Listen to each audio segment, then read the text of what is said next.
하나님 말씀을 가지고 하나님은 우리가 정의로운 사회를 만들기를 원합니다. 그런 주제로 말씀을 전하겠습니다. 정의로운 사회를 만드는데 절대적인 역할을 하는 두 부류의 사람이 나오지. 하나는 재판관이고 이제 하나는 왕입니다. 왕. 그래서 오늘은 이 재판관에 대해서 좀 이렇게 살펴보겠습니다. 재판관에 대해서는 이미 한번 공부했죠. 예? 네가 가나안 땅에 들어가서 이제 하나님 약속한 땅을 다 주시면 각 지파가 다 나누어져서 살 거 아닙니까? 성에도 들어가 이제 각 성에 들어가 살 때에 그냥 살지 말고 지도자와 재판관을 두라 그랬죠. 그래서 그 공동체 안에서 발생하는 범죄를 다루거나 혹은 사람들 간에 서로 이제 소송이 걸리거나 이렇게 했을 때 그 사적으로 보복을 하거나 사적으로 해결하려는 걸 절대로 하면 안 돼요. 그렇게 되면 어떻게 되겠어요? 복수, 계속 끊임없는 복수, 피비린내 나는 사회가 되겠죠. 이 모든 것을 공적으로 다루도록 했습니다. 그래서 이 재판관이 그 역할을 해야 되는데, 그러므로 재판관이 재판할 때 제일 중요한 게 뭐예요? 하나님의 공의로, 하나님의 말씀과, 이스라엘은 신정국가이고 이스라엘의 법은 하나님의 말씀이죠. 율법의 말씀이에요. 말씀과 말씀의 입각에서 공의롭게 재판을 해야 된다. 공의롭게. 좌로나 우로나 치우치지 말고 내가 뇌물 받아 먹었다고 뭐 신세 졌다고 재판을 굳게 해서도 안 되고, 내가 보니까 얼굴을 보니까 내가 아는 사람이고 친한 사람이고 그렇다고 그쪽이 굳게 판결을 해도 안 되고, 가난한 사람이 억울한 일을 당해도 안 되고, 그죠? 또 가난한 사람이라 봐줘서도 안 되고, 부자가 무조건 잘못했다고 해도 안 되고, 항상 재판관의 기준은 뭐예요? 하나님의 말씀에 입각해서 공의롭게, 하나님이 공의로우신 분이기 때문에 누구도 억울한 일을 당하는 사람이 있어서는 안 된다. 그죠? 중요한 게 뭐 억울한 일을 당해서는 안 돼요. 죄진 자가 죄에 대한 값을 받아야 되고 의로운 자는 상을 줘야 되죠. 여기 왕도 나오는데 로마서 13장에 보면 왕의 역할이 뭐예요? 죄진 자를 벌하고 의로운 행동을 한 사람은 상을 줘서 한 국가의 정의와 질서를 유지하고자 하는 게 이제 왕이죠. 근데 오늘 뒤에 나오지만 왕이 권력욕에 빠지거나 물질욕, 그다음에 세상의 쾌락, 즐거움 이런 데 빠져버리면 왕으로서의 본분을 다하지 못하고 권력을 남용하고 타락하게 됨을 말씀하고 있습니다. 오늘 이 재판관에 대해서 말할 텐데 자, 결국 우리 인간은 이 땅에 태어나서 한평생 산 다음에 재판을 항상 생각하게 됩니다. 인간 판사는 궁극적인 재판관이 아니에요. 궁극적인 재판관이 있어요. 그분이 누구라 그랬어요? 하나님이시라 그랬죠. 그래서 결국 이 땅에 일어나는 재판은 모두가 하늘나라에 나중에 하나님 앞에 섰을 때 이루어질 재판의 모형에 불과합니다.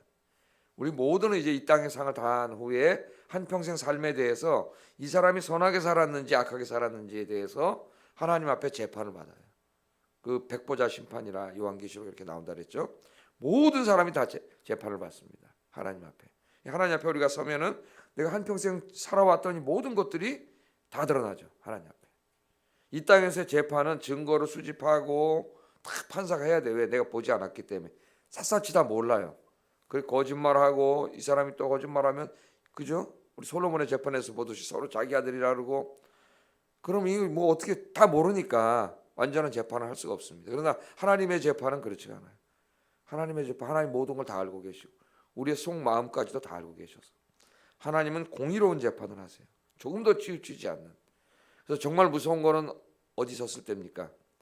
하나님 앞에 섰을 때가 제일 두려운 거죠. 그래서 우리가 늘 어떻게 살아야 돼요?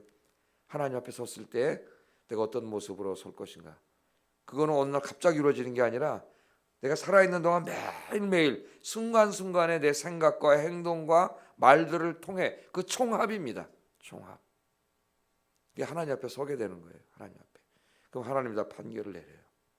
그래서 하나님이 판단을 내리시면 돼요. 이 땅에서 아무리 법을 교묘하게 피해 다니고 그렇게 못된 짓을 많이 하고도 법의 심판을 받지도 않고 그렇게 살다 죽었다 하자 이거예요. 법은 교묘히 피했어. 그럼 끝나는 겁니까? 어리석은 자예요. 왜?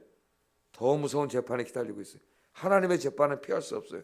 차라리 이 땅에서 판사에게 판결을 받아서 징역형을 살고 나오면 그 기간 동안 회개하고 잘못을 깨닫고 돌아올 길이라도 있는데, 이걸 계속 미꾸라지처럼 피해 다니고 그래서 하나도 걸리지 않았어요.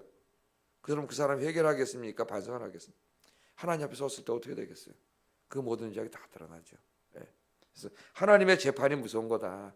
궁극적인 재판이 있다는 것을 우리는 이 판사, 재판 이런 말씀을 들을 때 늘 먼저 기억해야 됩니다. 하나님의 종말론적인 재판. 그러나 하나님이 궁극적으로 모든 걸 재판하겠지만 심지어는 이 땅의 판사도 누가 재판관도 하나님이 올바로 재판했는지 판단한다 그랬죠. 그래서 올바로 하지 않은 자는 하나님 저주를 받는다 그랬어요. 하나님이 궁극적으로 재판하면 되기 때문에 그냥 내버려둬도 될 것 같은데 왜 하나님 재판관을 두라 그랬습니까? 우리 인간은 죄, 타락해서 죄성을 가지고 있어요. 네? 그래서 원래는 하나님의 백성들이 다투고 싸우고 오늘 여기 보면 막 살인하고 두드러 패고 막 구타하고 서로 소송하고 고소 이런 일 하면 안 되죠. 원래 하나님 백성들은 말씀대로 선하게 살아야 되는데 죄진 다음에 우리 인간이 그렇게 하지 못하죠. 우리 마음속에. 예? 그래서 갈등과 다툼이 있게 마련입니다. 갈등과 다툼이 일어나면 잘한 사람이 있고 잘못한 사람이 있죠. 예? 이거를 내버려 두면은 재판하지 않으면 어떻게 돼요? 힘센 자가 왕이죠. 예? 힘세고 권력 있고 돈 있는 사람 다 마음대로 권력을 남용하면 힘없고 가난한 사람은 억울해서 살 수가 없어요. 당하고. 그럼 이 땅에 하나님의 나라가 이루어지기 전에 이 세상이 지옥이 되어버려요.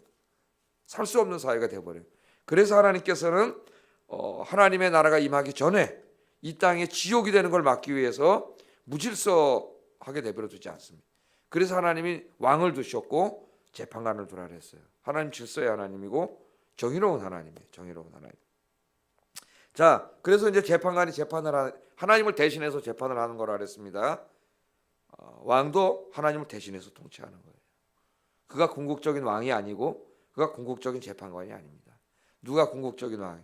하나님이 궁극적인 왕이. 하나님이 통치하세요. 궁극적인 재판관은 하나님이에요. 자기는 하나님으로부터 위임받은 일을 할 뿐이에요. 왕이나 재판관이나 그걸 잊으면 안 됩니다.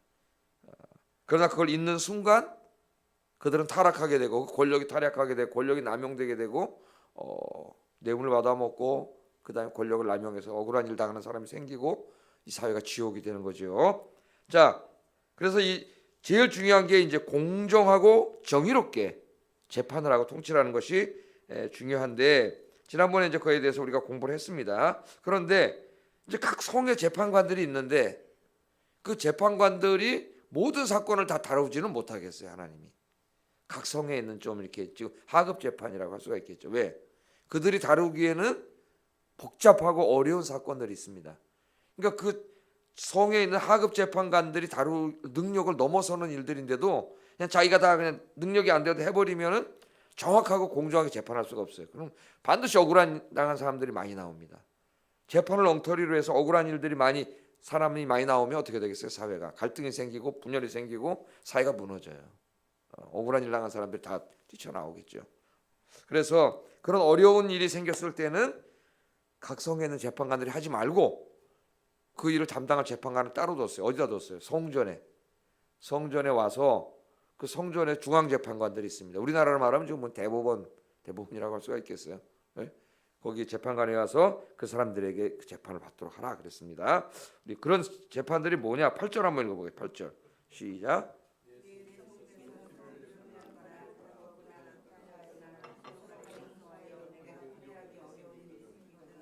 네, 하나님 여호와께서 택하실 곳으로 올라가서 그죠?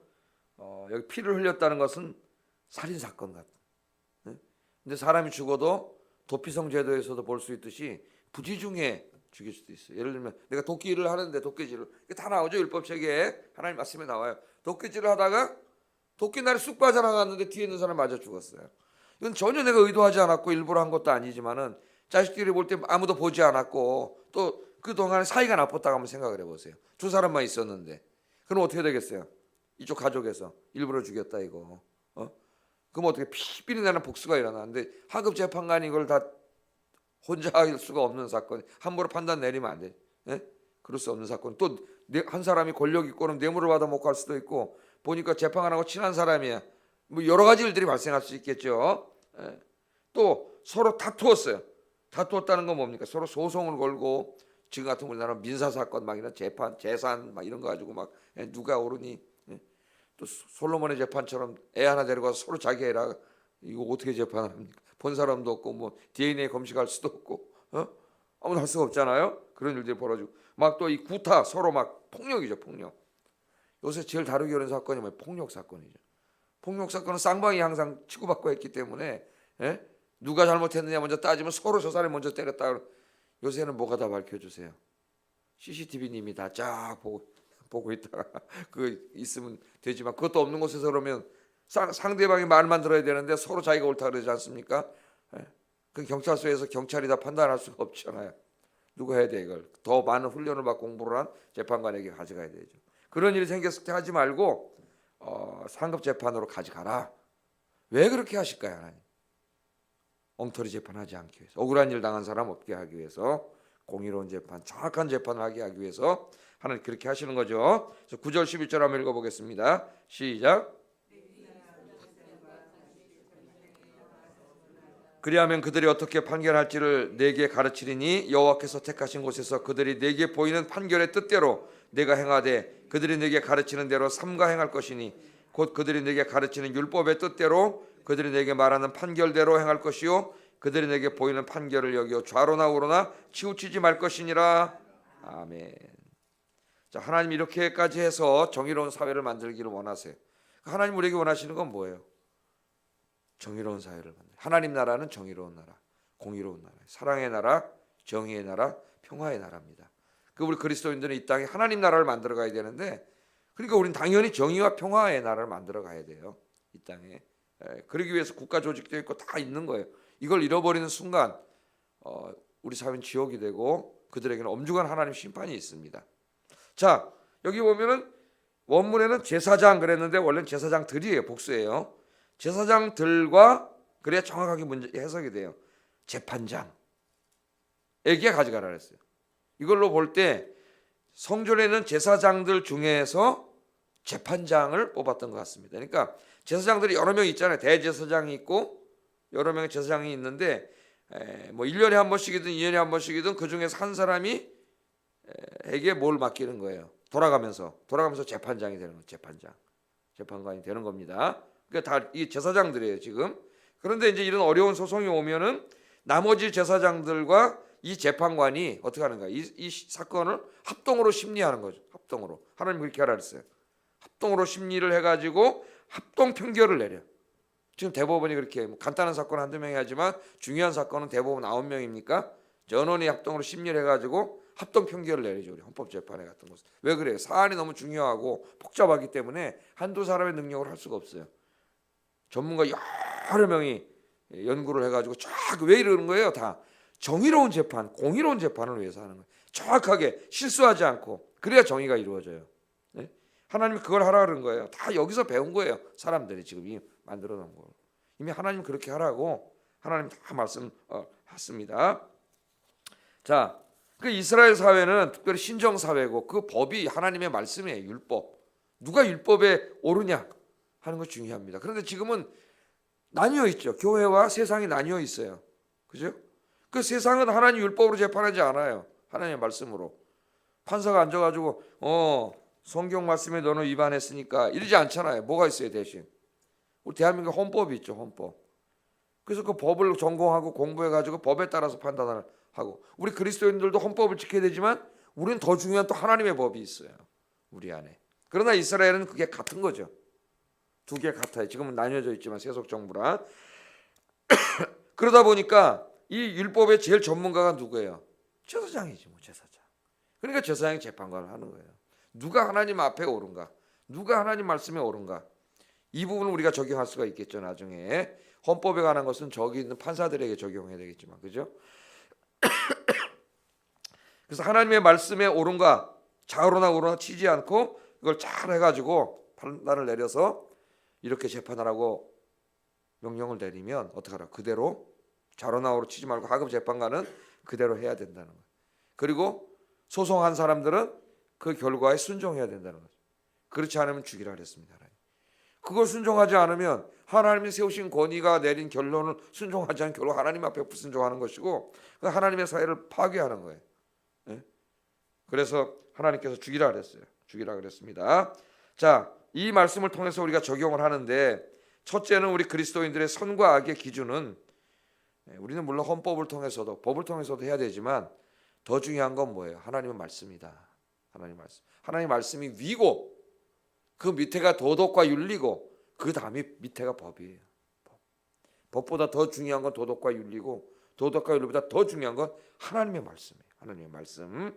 그래서 우리는 선과 악을 구분할 때 우리는 분명한 기준을 가지고 있습니다. 그게 뭐예요? 하나님의 말씀이. 기준이 없으면 뭐가 잘못되고 옳은지를 알 수가 없죠. 기준, 정확한 자아가 있어야 어떤 게 틀리고 맞았는지를 알 수가 있죠. 그 기준이 하나님 말씀이에요. 하나님 말씀. 우리는 하나님의 말씀을 늘 마음에 새기고 말씀을 기준으로 삼아서 무엇이 잘못됐고 무엇이 옳은지, 누가 잘못됐고 누가 옳은지를 판단할 수 있어야 됩니다. 근데 오늘날 세상이 뭐라 그래요? 이 포스트 모더니즘에서 절대 기준은 없다. 절대 권위는 없다. 모든 게 상대적이다. 그렇게 해서 절대 기준을 헐어버려요. 이게 지금 우리 젊은 자식 세대에게 엄청난 영향을 미치고 있습니다. 뭐 존재하는 대학 교육이라든가 뭐 하여튼 영화 드라마까지 은연중에 파고드는 게 무서운 거예요. 은연중 이런 생각들이. 절대 진리는 없어. 그건 네 생각이지. 우린 그렇게 생각하지 않아요. 그래서 젊은이들이 그렇죠. 그건 엄마 아버지 때 생각이죠. 우리 젊은 세대는 요새 그렇게 생각하지 않습니다. 그게 꼭 옳다는 게 어디 있어요. 이렇게 해서 절대적인 걸 다 무너뜨려요. 절대적인 게 무너지면 다 상대적인 게 돼버려요. 그런 절대 기준이 없습니다. 옳고 그름이 없어요. 내가 판단하는 거예요. 그럼 이 사회가 어떻게 되게 해체돼요. 그래서 포스트 모더니즘은 다 사회를 해체시켜버려요. 다 해체시키는데 건설하지 않아요. 그 멸망해버려요. 세계가. 기준이 있어야 돼요. 절대 기준이. 여러분 잊지 마세요. 하나님의 말씀이 우리 삶의 절대 기준인 줄로 믿습니다. 하나님의 말씀에 맞으면 선이고 말씀에서 벗겨나면 악이에요. 그래서 우리는 늘 말씀을 묵상하면서 말씀대로 사시기를 주의 이름으로 축복합니다. 그 말씀의 최고 전문가가 누구예요? 목사예요, 목사. 성과 그릇은. 그래서 목사에게 순종하는, 여기 지금 제사장에게 순종하라고 하듯이 그 사람 인간적인데 순종하라는 게 아닙니다. 그 사람이 하나님의 말씀을 선포하고 하나님의 말씀을 가르치고 하나님의 말씀으로 판단하는 그것에 순종하라는 것이지, 그 사람이 말씀을 제쳐놓고 막 자기 마음대로 막 편결을 해서 뭐 친한 사람이라고 막 이렇게 하고 편가르고 이런 데 순종하라는 게 아니에요. 하나님의 말씀 앞에 순종하는 여러분 되기를 주의 이름으로 축복합니다. 또 하나 배우는 것은 우리 그리스도인이 어떻게 해야 된다는 거예요. 억울한 사람 없게 해야 된다는, 공정해야 된다는 겁니다. 이렇게 하나님 노력하시잖아요. 인간이 실수할 수 있기 때문에 하급 재판관이 어려운 거 복잡한 거 하지 못하게 하고 저 더 능력 있는 제사장들에게 가져가서 그들은 기도하는 사람이요 말씀을 연구하는 사람들이 그것도 전원 합의로 여러 명이 합의로 편결하게끔 그런 하나님의 마음을 한번 보세요. 제가 그걸 묵상해봤어요. 왜 그렇게까지 하나님 하셨을까? 하나님이 원하시는 게 그거예요. 그런데 우리 죄성 때문에 안 돼. 서로 와서 자기가 잘못한 거 뻔한데도 막 소송을 하고 고소를 하고 막 싸우고 다투고 인간이 이래요. 그래서 하나님이 그런 사람들을 통해서 옳고 그름을 판단하고 나쁜 일한 사람을 벌 주고, 하나님이 벌 주기 전에 회개할 기회를 주는 거예요. 옳은 사람을 상 주도록 그렇게 했습니다. 그렇다면 우리도 어떻게 되겠어요?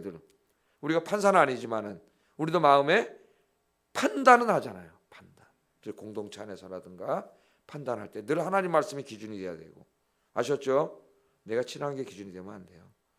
아무리 나랑 가까운 사람이라도 저 사람이 하나님 말씀이 옳은가 저렇게 행동하고 말하는 게, 이걸 늘 우리가 판단하게 해야 되고 억울한 일 당하는 사람이 없게 해야 됩니다. 내 마음속에 혼자 판단했다 할지라도 이것저것 다 생각해. 이 말 듣고 귀가 가벼워가지고 확 하고 이 말 듣고 귀가 가벼워서 확 이러면 안 돼요. 기독교인들이 양쪽을 다 들어보고 내가 완전하지는 않지만 그렇게 공정한 우리 그리스도인들이 되기를 주의 이름으로 축복합니다.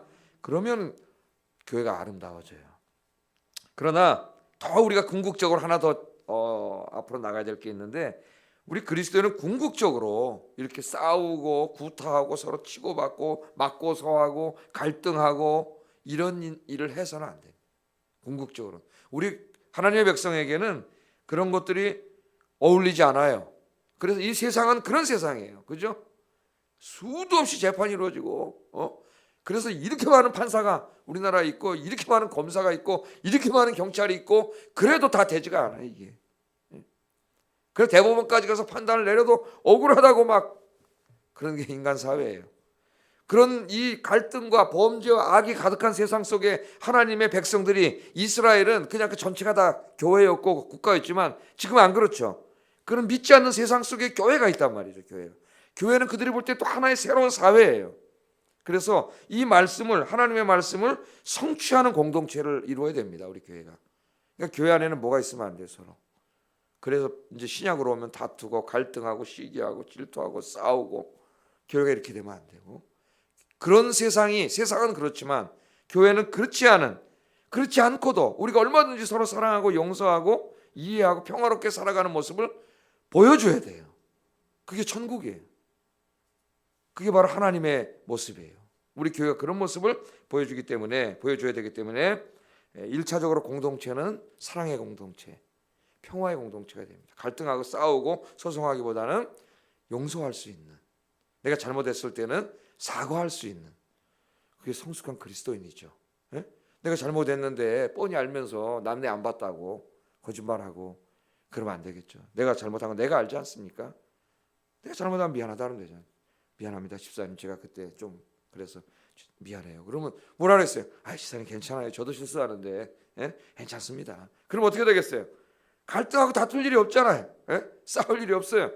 아름다운 사회를 이루어요. 우리 교회가 그렇게 되기를 바랍니다. 만약에 그래도 갈등이 생기면 교회 안에서 뭐가 있어요? 당회가 있고 담임 목사님이 있어요. 말씀 안에서, 공동체 안에서 그렇게 해결을 하면 됩니다. 이게 순종하지 않는 게 문제죠. 그러나 어떤 사람은 순종하지 않고 교회 공동체 안의 문제를 세상의 법정으로 가져가요. 이게 지금 우리 한국 교회의 비일비재합니다. 비일비재. 그것도 목사 장로들이 주로 그런 짓을 해요. 세상 법정으로 가져가요. 이 총회는 신학교도 그래가지고 세상 법정에서 판결을 내려가지고 지금 이 우리나라의 그래도 제일 교단 규모가 크다는 대한예수교 장로교 합동 측, 거기서 직영하는 신학교의 이사들이 지금 누가 이사가 되는지 아십니까, 여러분? 관선 이사들이 내려와서 믿지 않는 변호사, 다른 대학, 서울대학 교수, 이런 사람들이 지금 신학교로 운영하게 돼 있어요. 이걸 해가지고 임기가 2년인가 얼마인가 그러는데 그 사람들이 관선 이사가 내려왔습니다. 저는 우리 교단 지금 창립 이후에 가장 치욕스러운 일이라고 생각합니다. 나는 그렇게 생각해요. 그거 잘했다고 또 지가 교수로서 좋은 자리 차지하게 됐다고 좋아하는 교수도 있어요. 나한테 전화해가지고, 야, 저런 놈이 어떻게 신학교에서 애들 가르치는 교수인가, 그게 목사고, 그런 생각이 들어요. 나는 신사참배 이후에 최고 치욕스러운 일이라고 생각합니다. 대한민국 이 대한예수교 장로회 총회에 거기 수많은 목사님들과 그 신학을 공부한 신학 교수들이 있는 그 사회가 그 문제를 해결하지 못해가지고 세상 법정에 고발해가지고 정부에서 교육부에서 내려와가지고 이사를 다 해임시키고 총장 구속되고, 믿지 않는 그 사람들이 지금 이사예요. 재단 이사가 돼가지고 지금 신학교를 그 사람들이 운영한다니까. 지금 목사님들을 만드는 그것의 결정을 믿지 않는 자들이 와서 이사가 됐어요. 신사참배와 이 두 사건이 나는 우리 교단의 최고의 치욕이라고 생각합니다. 얼마나 부끄러운 일이에요. 하나님 그렇게 하지 말라 그랬어요. 여러분 성경 한번 찾아보세요. 고린도전서 6장 5절 8절 찾아보겠습니다. 성경을 안 읽는 것 같아 이 사람들이. 고린도전서 6장 5절 8절.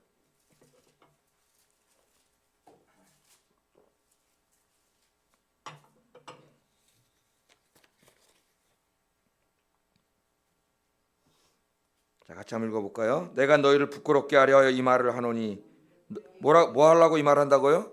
부끄럽게 하려고. 부끄러운 줄 알아라 그 말이에요. 하나님이 너희 가운데 그 형제 간의 일을 판단할 만한 지혜 있는 자가 이같이 하나도 없느냐. 형제가 형제와 더불어 고발할 뿐더러 믿지 아니하는 자들 앞에서 하느냐. 너희가 피차 고발함으로 너희 가운데 이미 뚜렷한 허물이 있나니. 이미 그 믿지 않는 자들 앞에 가서 고발했다는 자체가 이미 죄라는 거예요. 하나님이 누가 이겼느냐가 중요한 게 아니고, 뭐라 그래요? 차라리 불의를 당하는 것이 낫지 아니하며 차라리 속는 것이 낫지 아니하냐. 너희는 불의를 행하고 속이는구나. 그는 너희 형제로다. 아멘. 하나님의 말씀인데 신학을 가르치는 자들이, 나에게 그 말을 한 자, 좋아하는 자, 관선 이사가 내려왔다고 좋아하는 교수, 신약 교수인데 그것도 바울을 가르치는 사람. 이 사람은 도대체 자기가 공부한 그 말씀을 신앙하는 건지 배워서 학원 선생처럼 가르치는 사람인지 알 수가 없습니다. 어떻게 이 말씀을 밤낮으로 묵상하고 연구하는 그 사람에서 그런 말이 나옵니까? 있을 수가 없잖아요. 하나님 뭐라 그랬어요? 차라리 불의를 당하는 것이 낫다. 그냥 억울해. 나 억울하니까 일반 재판장 가서 고발할래. 그 자체가 이미 큰 죄, 더 큰 죄. 하나님 영광 가리는. 차라리 억울함을 당하라는 거예요. 그냥. 예? 차라리 속는 거, 그래, 차라리 속는 게 낫다는 거예요. 왜? 그 사람이 누구냐? 네 형제가 아니냐. 형제. 어떻게 니네 교회 안에, 총회 안에, 노회 안에, 우리 노회도 마찬가지잖아요 지금. 재판에 가서 고발해가지고 거기서 판사가 판결 내려줬다, 그거 보내가지고 교회마다 내가 옳다고 이런 짓을 한 사람들이 다 목사예요 지금. 목사. 어제 저희 사람하고 얘기 나누면서 그랬습니다. 성경 얘기하다. 야, 정말 하나님 말씀대로 사는 사람이 없네. 예? 가르치는 자들조차도 말씀을 중요하게 여기고 말씀대로 순종하려는 하는 자가 진짜 눈을 씻고 비워봐도 없는 것 같아요. 잘 없는 것 같아요. 이게 안타깝죠. 다시 2절 3절을 보세요. 하나님 왜 그러셨는지, 우리 성도가 어떤 사람인지 고린도전서 6장 2절 3절 읽어보겠습니다. 시작. 세상도 너희에게 판단을 받겠거든 지극히 작은 일 판단하기를 감당하지 못하겠느냐? 우리가 천사를 판단할 것을 너희가 알지 못하느냐? 그리하거든 하물며 세상 일이랴. 아멘. 성도 보고 뭐라? 너희가 세상을 판단할 것을 알지 못하느냐? 나중에요, 성도님들이 하나님의 백보자 심판대에서 이제 의롭다 칭함을 받은 다음에 하나님의 성도들이 뭐 하는지 아세요, 여러분들이? 이 땅의 판사들을 판단해요. 여기서는 판사가 우리를 판단하지만 우리는 누굽니까? 세상의 판사들이, 위정자들이, 왕들이 하나님의 말씀에 입각해서 올바로 통치를 했고 재판을 했는지를 판단할 자들이라는 것을 왜 알지 못하냐 그 말이에요. 성도가 됐다는 게 어떤 것인지를 알지를 못해. 그리스도인들이, 목사라는 자들도, 신학교 교수라는 자들도 알지를 못해요. 너희가 바로 누구라고요? 세상을 판단할, 세상을 재판할 사람들이라는 거예요. 성도. 그런 자부심을 가지고 살아야 돼요, 여러분. 예? 그거 믿지 않는 자 밑에 가서 무릎을 꿇고 목사, 장로가 누가 옳은지 판단해 주세요. 그런 한심한 짓이 어디 있습니까? 예? 하나님이 차라리 억울한 일을 당하는 게 낫지 않느냐. 그런 부끄러운 짓을 하느냐. 하나님 그렇게 말씀하지 않습니까? 여기. 예? 세상도 너에게 판단을 받거든 지극히 작은 일 판단하기를 감당하지 못하겠느냐? 우리가 천사를 판단할 것을 알지 못하느냐? 천사도 판단. 그러거든 하물며 세상 일이랴. 자기가 하나님의 자녀 됐고 성도가 됐다는 걸 너무 하찮은 것으로 여겨요. 그리스도인들이. 누가 된 겁니까? 나중에 저 판사도 왕도 다 그 사람들을 판단할 사람이에요. 재판할 사람이에요. 우리 성도들이. 우리가 이 말씀을 절대로 잊으면 안 되겠습니다.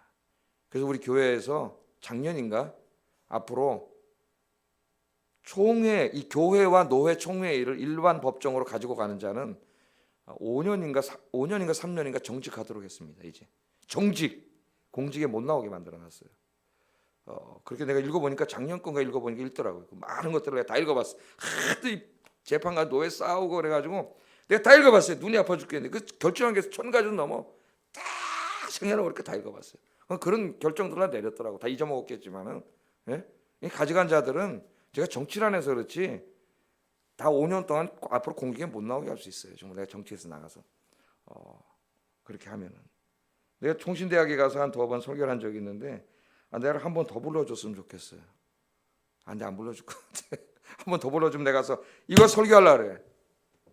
가장 이 총회 교수들 다 앉아있는 데서 내가 가장 부끄러운 치욕적인 일에 대해서 그걸 치욕스럽게도 여기지 못하는 그 자들을 어떻게 해야 되는지 너무 마음이 안타깝습니다. 우리 하나님 말씀, 여러분 말씀을 기준으로 삼아서 말씀 앞에 순종하고 교회 안에 작은 일들이 인간이가 생길 수 있지만 그 안에 그렇게 훌륭한 목사님들이 있고 교수님들이 있고 교회 안에 그런 훌륭한 장로님들이 있고 권사님들이 있는데 그걸 하나 너희끼리 해결하지 못해가지고 그걸 법정으로 가져가냐. 하나님 그 말씀이에요. 그럴 바엔 차라리 억울한 일을 당하는 게 낫고 속는 게 낫다. 우리 잊지 마시고 특별히 우리 교회가 이렇게 하나님의 사랑과 용서와 이해로 가득한 평화로운 교회, 그런 교회를 만드는 일에, 하나님 나라를 만드는 일에 힘쓰시기를 주의 이름으로 축복합니다. 기도하겠습니다. 말씀을 생각하면서 기도하겠는데 여러분 우리가 좀 큰 기도를 합시다. 우리 총회와 신학교, 목사님들을 만들어내는 신학교, 그 믿지 않는 자들에 의해서, 믿지 않는 변호사, 믿지 않는 교수, 이사장이 내가 알기로 서울대학 무슨 교수인 걸로 알고 있어요. 예? 이런 부끄럽고 치욕스러운 일을 부끄러운 줄도 모르는 교수로서 내 자리가 이제 더 이렇게 위상이 좋아졌다고 좋아하는 이런 한심한 인간들을, 내 미안하지만 그 사람들한테 이 한심한 일을 위해서, 교단을 위해서 여러분 기도하시고, 우리가 하나님 말씀을 사랑하고 말씀대로 살게 하시고, 이 교단이 말씀 안에서 하나 되고 정말 세상에 사랑과 이해와 용서, 평화가 가득한 하나님 나라를 보여줄 수 있는 교단, 교회가 되게 해달라고, 또 나의 삶이 그런 삶이 되게 해달라고 기도하겠습니다. 사랑과